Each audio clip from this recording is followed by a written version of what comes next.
Geneviève de Fontenay s'est éteinte dans son sommeil à l'âge de 90 ans. Personnalité bien connue des Français grâce à ses longues années d'activité au sein de Miss France, le nom de l'ex-présidente du comité n'est pourtant qu'un pseudonyme qu'elle adopte tardivement. Geneviève de Fontenay s'est éteinte à l'âge de 90 ans. Sa disparition a été annoncée par son fils, Xavier de Fontenay, dans un communiqué transmis à LCI et TF1 ce mercredi 2 août 2023.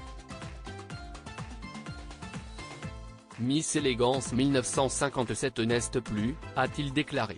La nouvelle du décès de celle qui était surnommée la Dame au chapeau suscite rapidement une vive émotion.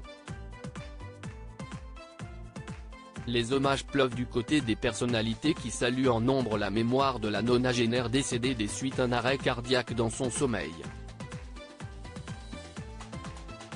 Parmi elles, Jean-Pierre Foucault se souvient d'un personnage incontournable de l'élection des Miss France avec qui il se fritait de temps en temps en raison de plusieurs désaccords.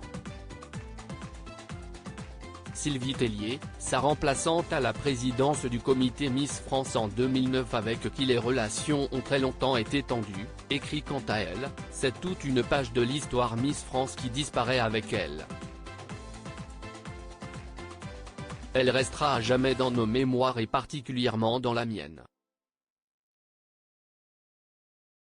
Entre son célèbre franc-parler, son inimitable style en noir et blanc ou encore son rôle incontournable dans le comité Miss France pendant presque 30 années, le souvenir de Geneviève de Fontenay semble inéluctable. Pourtant son nom, de Fontenay, n'était qu'un pseudonyme.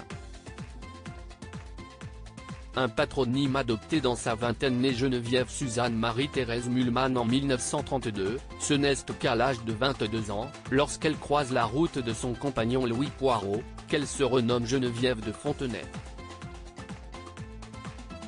Résistant durant l'occupation, ce dernier utilise le pseudonyme Poirot de Fontenay.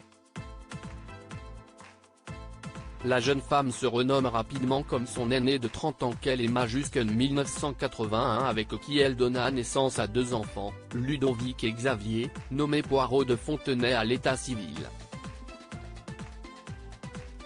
En 2006, le garde des Sceaux autorise l'ancienne présidente du comité Miss France à conserver ce patronyme et à pouvoir signer Poirot de Fontenay.